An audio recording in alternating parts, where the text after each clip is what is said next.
कुशीनगर में नकली नोट कांड की जांच एनआईए कर सकती है। सूत्रों से मिली जानकारी के मुताबिक अगर एनआईए इस केस की जांच करती है तो वो 1 हफ्ते में ही अपनी रिपोर्ट पेश कर सकती है। दरअसल इस गिरोह के सरगना समाजवादी पार्टी के 2 बड़े नेता थे, जिसमें एक सरगना औरंगजेब अक्सर नेपाल जाता था। एनआईए नेपाल कनेक्शन की भी जांच कर सकती है। जाली नोटों के इस कारोबार में अब तक कुल 11 लोगों को पुलिस गिरफ्तार कर चुकी है।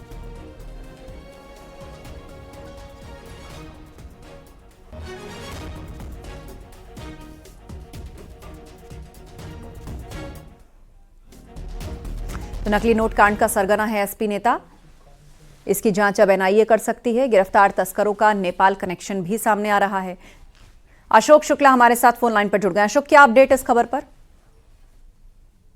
मामला जिस तरीके से खुलकर सामने आया था और इसमें अब तक 5,92,000 नकली नोट बरामद हो चुके हैं, जिनका कनेक्शन बताया जा रहा है कि नेपाल से जो गिरोह का सरगना था औरंगजेब, उसकी कई फोटो और वीडियोस वायरल हुआ है, जिसमें वह नेपाल में मौज मस्ती करते हुए दिखाई दे रहा है। इतना ही नहीं, समाजवादी पार्टी और कांग्रेस के नेताओं के साथ भी उसकी तस्वीरें हैं।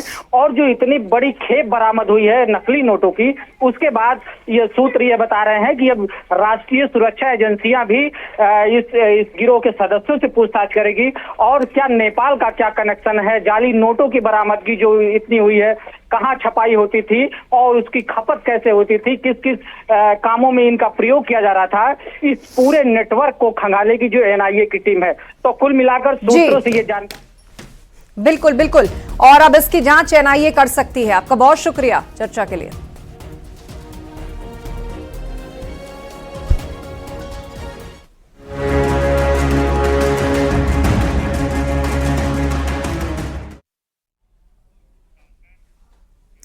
और यह खबर आपको सावधान करने वाली। आमतौर पर बुखार में खाई जाने वाली पैरासिटामोल टैबलेट क्वालिटी टेस्ट में फेल हो गई है। खबर है केंद्रीय औषधि मानक नियंत्रण संगठन यानी कि सीडीएससीओ ने 53 दवाओं को क्वालिटी टेस्ट में फेल कर दिया है। इनमें ब्लड प्रेशर, डायबिटीज, विटामिन की भी कुछ दवाएं शामिल हैं। सीडीएससीओ ने जो दवाएं फेल की हैं उनमें दर्द दूर करने वाली दवा डिक्लोफेनेक, बुखार उतारने वाली दवा पैरासिटामोल और कुछ विटामिन की दवाएं भी शामिल हैं। ये दवाएं देश के कई बड़ी फार्मास्यूटिकल कंपनीज बनाती हैं और क्वालिटी टेस्ट में ये मेडिसिन फेल हो गई हैं और उनको सेहत के लिए खतरनाक बताया गया है। हालांकि दवा कंपनियों ने चिन्हित बैच के नकली होने का दावा किया है। ये बहुत बड़ी खबर है, सीधे आपकी सेहत से जुड़ी हुई, आपको अलर्ट करने वाली, और ये एक गंभीर मुद्दा है। क्वालिटी टेस्ट में 53 दवाएं फेल हो गई। इसमें बहुत सी दवाएं ऐसी हैं जिनका आमतौर पर इस्तेमाल हर घर में होता है, चाहे वो विटामिन से जुड़ी हुई हो या फिर पैरासिटामोल हो, डायबिटीज और बीपी से जुड़ी हुई दवाएं हो।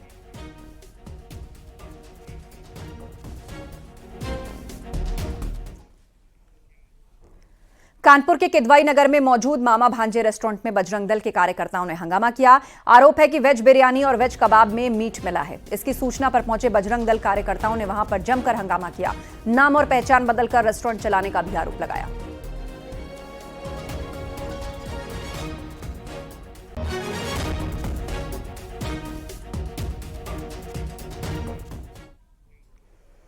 लखनऊ में दलित छात्रा का किडनैप कर गैंगरेप के मामले में सरोजनी नगर थाने के एडिशनल इंस्पेक्टर अनवर अहमद को सस्पेंड कर दिया गया है। पुलिस अधिकारी पर पीड़ित पिता की तहरीर पर एफआईआर दर्ज करने में लापरवाही बरतने के आरोप हैं। जानकारी के मुताबिक इंस्पेक्टर अनवर अहमद के खिलाफ विभागीय जांच के आदेश भी दिए गए। इस मामले में पुलिस ने दोनों मुख्य आरोपियों को गिरफ्तार कर लिया है। इनमें 21 साल का मुख्य आरोपी दानिश जेल भेजा जा चुका है, जबकि दूसरा आरोपी नाबालिग है, उसे बाल सुधार गृह भेजा गया है।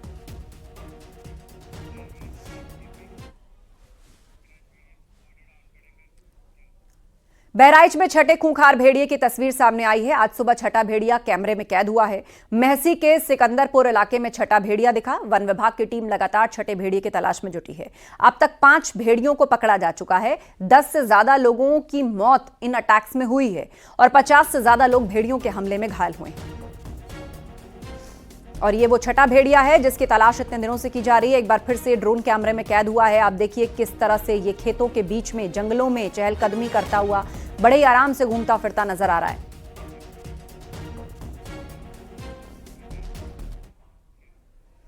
और अमरोहा से खबर, जहां गंगा एक्सप्रेसवे हाईवे पर स्टंट करते युवक का वीडियो वायरल हुआ। आए दिन हाईवे पर स्टंटबाजी के वीडियोस वायरल हो रहे हैं। युवा यातायात के नियमों की धज्जियां उड़ा रहे हैं।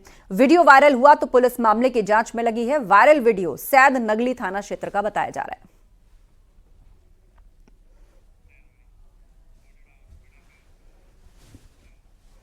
और खबर हरदोई की है, जहां तालाब में पैर फिसलने से 24 साल के लड़के की मौत हो गई। सूचना पर पहुंची पुलिस ने शव को बरामद कर पोस्टमार्टम के लिए भेज दिया है।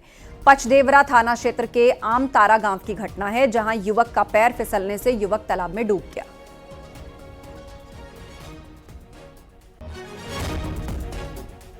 तो आमतारा गांव की यह घटना, जहां तालाब में पैर फिसलने से एक युवक डूब गया।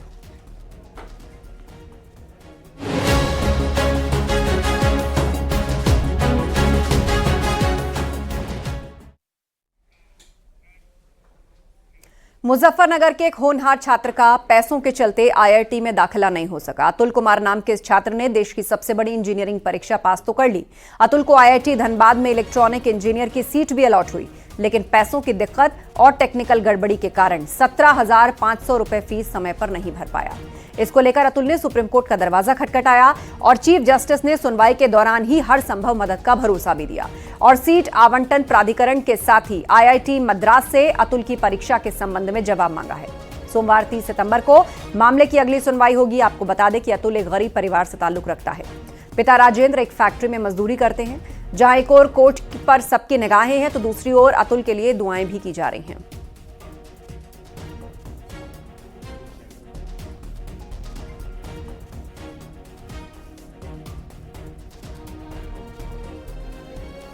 वो जब काउंसलिंग ख़त्म हुई तो आईआईटी धनबाद में इलेक्ट्रिकल अलर्ट हुआ फर्स्ट राउंड में।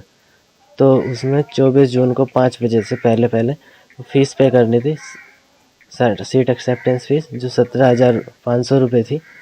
तो उसमें वो पे कर नहीं पाए क्योंकि 4:45 तक हम फीस का इंतज़ाम कर पाए थे। मैं तो जंगल मार का ही करती हूँ, डंगरा ढोरा का। अच्छा। और ये सिलाई का काम करा जी। आपके और बेटे भी पढ़ रहे हैं? हाँ जी। अभी तो उधार ले लेगा जगह बेच के। मामला जो है हाई कोर्ट के बाद सुप्रीम कोर्ट में भी सुप्रीम कोर्ट तक पहुंच गया।